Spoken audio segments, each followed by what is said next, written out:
Chapitre 5. Jésus tenté par le diable au désert.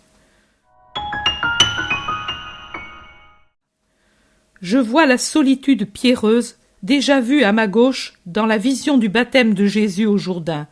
Cependant, je dois y avoir pénétré profondément, parce que, en fait, je ne vois plus le beau fleuve aux eaux lentes et azurées, ni la veine verte qui le côtoie sur ses deux rives, alimentée par cette artère aquatique.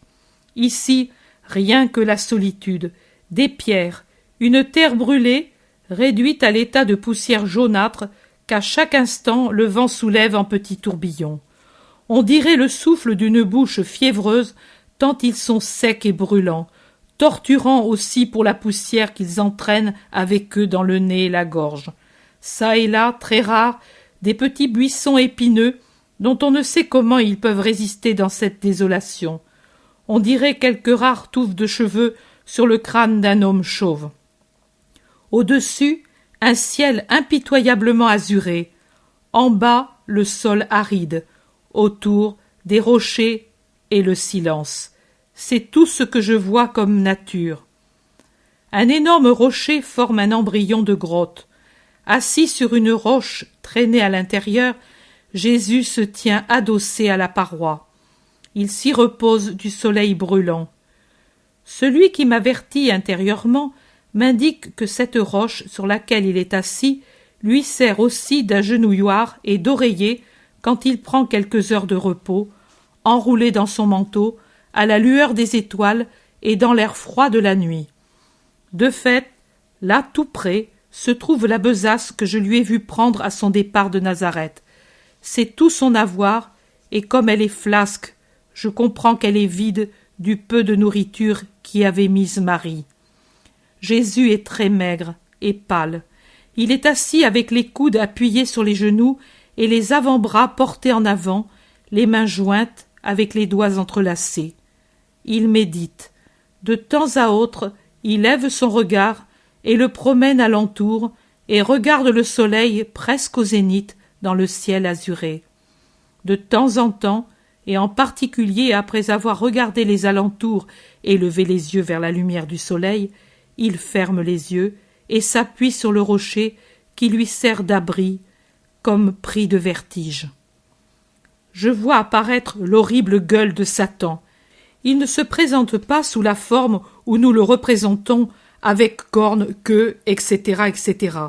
On dirait un bédouin enveloppé dans son habit et son manteau qui semble un domino de mascarade. Sur la tête, le turban dont les pans lui descendent jusqu'aux épaules pour les abriter, et sur les côtés du visage, de sorte que de ce dernier, on ne voit qu'un triangle étroit, très brun, avec des lèvres minces et tordues, des yeux très noirs et renfoncés, d'où sortent des éclairs magnétiques. Deux pupilles qui te pénètrent jusqu'au fond du cœur et où on ne lit rien ou une seule parole, mystère. Le contraire de l'œil de Jésus qui vous fascine lui aussi par ses effluves magnétiques qui vous pénètrent jusqu'au cœur, mais où on lit aussi que dans son cœur il n'y a que bonté et amour pour toi. L'œil de Jésus est pour l'âme une caresse. L'œil de Satan est un double poignard qui vous perce et vous brûle.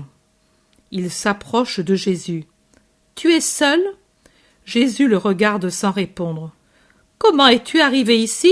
Tu t'es perdu ?» Jésus le regarde de nouveau et se tait. « Si j'avais de l'eau dans ma gourde, je t'en donnerais, mais je n'en ai pas. Mon cheval est crevé et je me dirige à pied vers le gué. Là, je boirai et je trouverai quelqu'un qui me donne un pain. Je connais la route. Viens avec moi, je te conduirai. » Jésus ne lève plus les yeux. « Tu ne réponds pas? Sais-tu que si tu restes ici, tu vas mourir? Déjà le vent se lève, il va y avoir la tempête. Viens !» Jésus serre les mains dans une muette prière. « Ah, c'est donc bien toi, depuis le temps que je te cherche, et maintenant cela fait si longtemps que je t'observe, depuis le moment où tu as été baptisé. Tu appelles l'Éternel? Il est bien loin. Maintenant tu es sur terre et au milieu des hommes. Et chez les hommes, c'est moi qui suis roi. Pourtant, tu me fais pitié, et je veux t'aider parce que tu es bon et que tu es venu te sacrifier pour rien. Les hommes te haïront à cause de ta bonté. Ils ne comprennent que or et mangeaille et jouissance. Sacrifice, souffrance, obéissance sont pour eux des paroles mortes, plus mortes que cette terre-ci et ses alentours. Ils sont plus arides encore que cette poussière. Il n'est que le serpent pour se cacher ici en attendant de mordre, et aussi le chacal pour te mettre en pièces. Allons, viens, ils ne méritent pas que l'on souffre pour eux. Je les connais mieux que toi. Satan s'est assis en face de Jésus. Il le fouille de son regard terrible et sourit de sa bouche de serpent. Jésus se tait toujours et prie mentalement. « Tu te défies de moi ? Tu as tort. Je suis la sagesse de la terre. Je puis te servir de maître pour t'aider à triompher. Vois, l'important c'est de triompher. Puis, quand on s'est imposé au monde et quand on l'a séduit, alors on le mène où l'on veut. Mais d'abord, il faut être comme il leur plaît, comme eux, les séduire en leur faisant croire que nous les admirons et que nous les suivons dans leurs pensées. Tu es jeune et beau. Commence par la femme. C'est toujours par elle qu'on doit commencer. Je me suis trompée en amenant la femme à la désobéissance. J'aurais dû la conseiller d'une autre manière. J'en aurais fait un meilleur instrument et j'aurais vaincu Dieu. J'ai été trop pressée. Mais toi, je t'enseigne, car il y a eu un jour où je t'ai regardé avec une joie angélique et un reste de cet amour est demeuré en moi. Mais toi, écoute-moi et profite de mon expérience. Donne-toi une compagne, ou toi tu ne réussiras pas, elle réussira. Tu es le nouvel Adam, tu dois avoir ton Ève. Et puis, comment peux-tu comprendre et guérir les maladies des sens si tu ne sais pas ce que c'est? Ne sais-tu pas que la femme est le noyau d'où naît la plante de la passion et de l'orgueil? Pourquoi l'homme veut-il régner? Pourquoi veut-il être riche, puissant? Pour posséder la femme. Elle est comme l'alouette. Elle a besoin d'un scintillement qui l'attire. L'or et la domination sont les deux faces du miroir qui attirent les femmes et la cause des maux du monde. Regarde, derrière 1000 délits d'apparences diverses, il y en a 900 au moins qui ont leurs racines dans la fin de la possession de la femme ou dans la volonté d'une femme brûlée d'un désir que l'homme ne satisfait pas encore ou ne satisfait plus. Va vers la femme si tu veux savoir ce que c'est que la vie, et après seulement tu sauras soigner et guérir les maux de l'humanité. Elle est belle, tu sais, la femme. Il n'est rien de plus beau au monde. L'homme possède la pensée et la force, mais la femme, sa pensée est un parfum, son contact est caresse de fleurs, sa grâce est un vin enivrant, sa faiblesse est comme un écheveau de soie ou les boucles frisées d'un bébé entre les mains de l'homme. Sa caresse est une force qui se communique à la nôtre et l'enflamme. La souffrance disparaît, et la fatigue et les soucis quand il se pose auprès une femme. Elle est entre nos bras comme un bouquet de fleurs. Mais, imbécile que je suis, tu as faim, et je te parle de femme. Ta vigueur est épuisée. Pour cette raison, ce parfum de la terre, cette fleur de la création, ce fruit qui donne et suscite l'amour, te paraît sans valeur. Mais regarde ces pierres, comme elles sont rondes et polies, dorées sous les rayons du soleil couchant. Ne dirait-on pas des pins? Toi, fils de Dieu, tu n'as qu'à dire « je le veux » pour qu'elle devienne un pain odorant, comme celui qu'à cette heure les ménagères tirent du four pour le repas de la famille. Et ces acacias si arides, si tu le veux, ne peuvent-ils pas se couvrir de fruits délicieux, de dattes sucrées comme le miel? Rassasie-toi, fils de Dieu, tu es le maître de la terre. Elle se penche pour se mettre à tes pieds et apaiser ta faim. Tu vois comme tu pâlis et chancelles, rien qu'à entendre parler de pain. Pauvre Jésus, et tu affaiblis au point de ne plus pouvoir commander au miracle. Veux-tu que je le fasse pour toi? Je ne suis pas à ton niveau, mais je puis faire quelque chose. Je me priverai pendant 1 an de ma force, je la rassemblerai toute, mais je veux te servir, parce que tu es bon, et que je me souviens toujours que tu es mon Dieu, même si maintenant j'ai démérité de te donner ce nom. Aide-moi de ta prière pour que je puisse. Tais-toi, ce n'est pas seulement de pain que vit l'homme, mais de toute parole qui vient de Dieu. Le démon a un sursaut de rage.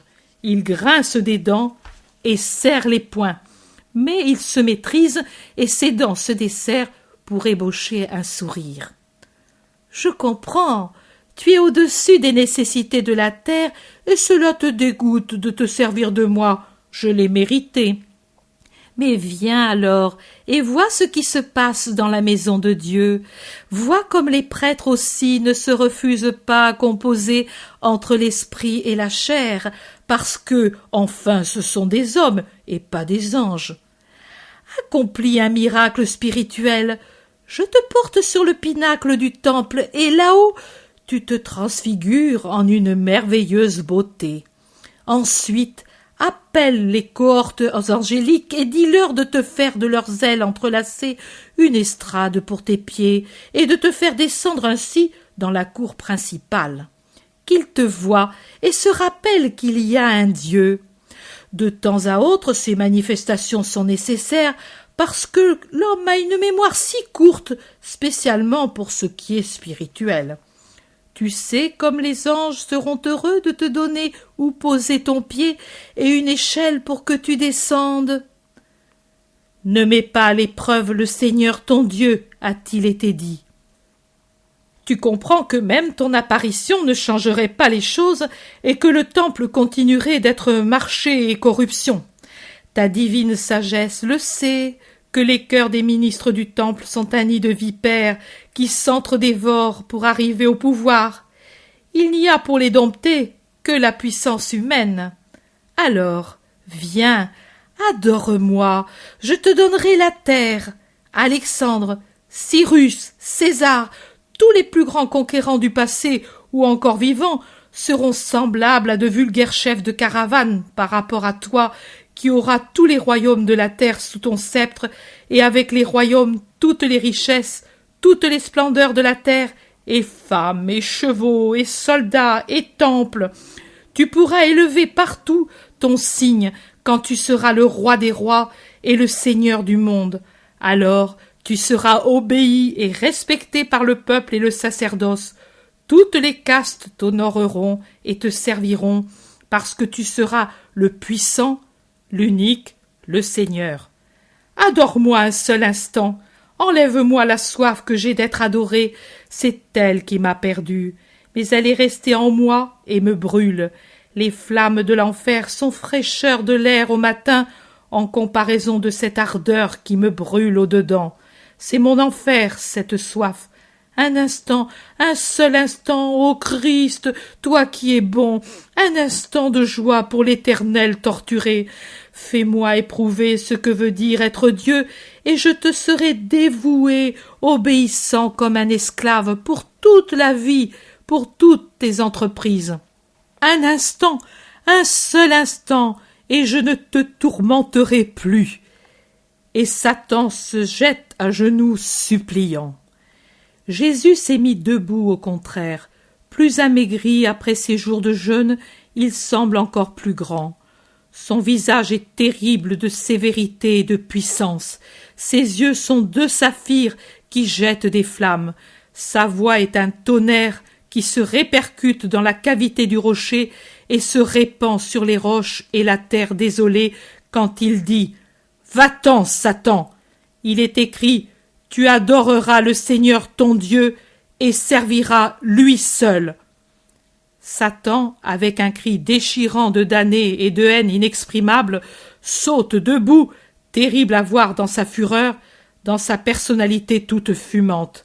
Et puis, il disparaît avec un nouveau hurlement de malédiction. Jésus s'assied, fatigué, en appuyant sa tête en arrière contre le rocher. Il paraît à bout. Il sue, mais des êtres angéliques viennent de leurs ailes renouveler l'air dans la chaleur étouffante de la grotte, la purifiant et la rafraîchissant. Jésus ouvre les yeux et sourit. Je ne le vois pas manger. On dirait qu'il se nourrit du parfum du paradis et en sort revigoré. Le soleil disparaît au couchant. Jésus prend la besace vide et, accompagné par les anges qui, volant au-dessus de lui font une douce lumière pendant que la nuit tombe très rapidement, il se dirige vers l'est ou plutôt vers le nord-est. Il a repris son expression habituelle, sa démarche assurée. Il lui reste seulement, comme souvenir de son jeûne prolongé, un aspect plus ascétique, avec son visage amaigri et pâle, et ses yeux ravis dans une joie qui n'est pas de cette terre. Chapitre 6. Satan se présente toujours avec un extérieur bienveillant. Parole de Jésus. Hier, tu n'avais pas la force que te donne ma volonté, et tu n'étais en conséquence qu'un être à moitié vivant. J'ai fait reposer tes membres, et je t'ai fait faire l'unique jeûne qui te pèse, celui de ma parole. Pauvre Marie, tu as fait le mercredi des cendres. En tout, tu as senti le goût de la cendre, parce que tu étais sans ton maître. Je ne manifestais pas ma présence, mais j'étais là. Ce matin, puisque l'angoisse est réciproque, je t'ai murmuré dans ton demi-sommeil. Agneau de Dieu qui porte les péchés du monde, donne-nous la paix. Je te l'ai fait répéter plusieurs fois, et je l'ai répété en même temps. Tu as cru que j'aurais parlé de ce sujet? Non. C'était d'abord le sujet que je t'ai montré et que je t'expliquerai. Ensuite, ce soir, je t'expliquerai cet autre.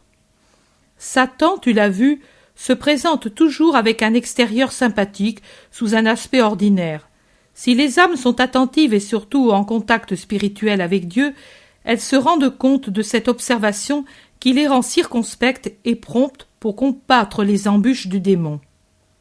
Mais si les âmes sont inattentives au divin, séparées de lui par des tendances charnelles qui les envahissent et les rendent sourdes, n'utilisant pas le secours de la prière qui les unit à Dieu et fait couler sa force comme par un canal dans le cœur de l'homme, alors elles s'aperçoivent difficilement du piège dissimulé sous une apparence inoffensive et y tombent. S'en dégager après cela est très difficile. Les deux chemins que prend plus communément Satan pour arriver aux âmes sont l'attrait charnel et la gourmandise.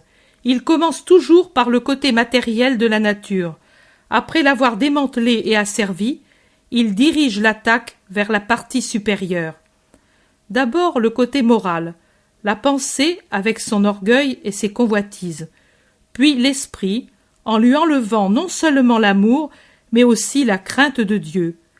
L'amour divin n'existe déjà plus quand l'homme l'a remplacé par d'autres amours humains. C'est alors que l'homme s'abandonne corps et âme à Satan pour arriver aux jouissances qu'il poursuit, pour s'y attacher toujours plus. Comment je me suis comporté? Tu l'as vu. Silence et prière. Silence, car si Satan exerce son entreprise de séduction et cherche à nous circonvenir, on doit le supporter sans sottes impatiences et sans peur déprimante, mais réagir avec fermeté à sa présence et par la prière à ses séductions. Inutile de discuter avec Satan. Lui serait victorieux, car il est fort dans sa dialectique. Il n'y a que Dieu pour le vaincre, et alors recourir à Dieu qui parle par nous, à travers nous, montrer à Satan ce nom et ce signe, non pas écrit sur un papier ou gravé sur le bois, mais inscrit et gravé dans les cœurs. Mon nom, mon signe. Répliquer à Satan uniquement quand il insinue qu'il est comme Dieu, en utilisant la parole de Dieu. Il ne la supporte pas. Puis, après la lutte, vient la victoire, et les anges servent le vainqueur et le protègent contre la haine de Satan. Ils le réconfortent avec une rosée céleste, avec la grâce qu'il déverse à pleine main dans le cœur du Fils fidèle, avec une bénédiction qui est une caresse pour l'esprit. Il faut avoir la volonté de vaincre Satan, la foi en Dieu et en son aide, la foi dans la puissance de la prière et la bonté du Seigneur. Alors, Satan ne peut nous faire du mal. Va en paix. Ce soir, je te réjouirai avec le reste.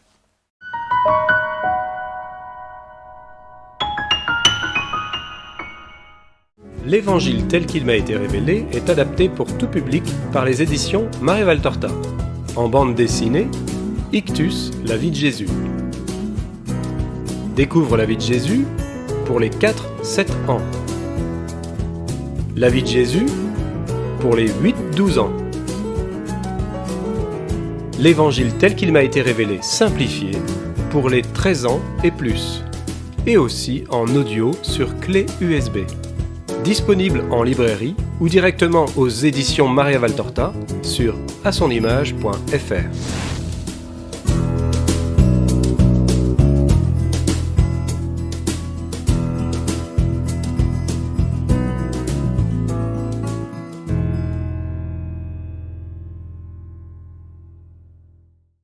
L'intérêt pour les écrits de Maria Valtorta ne cesse de grandir.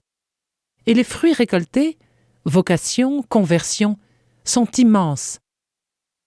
Visionnaire de la vie du Christ, de la conception de Marie jusqu'au début de l'Église, sa description des personnages, de leur psychologie, la précision des lieux où ils évoluent, des coutumes et mœurs de l'époque, est proprement sidérante et à ce jour inégalée.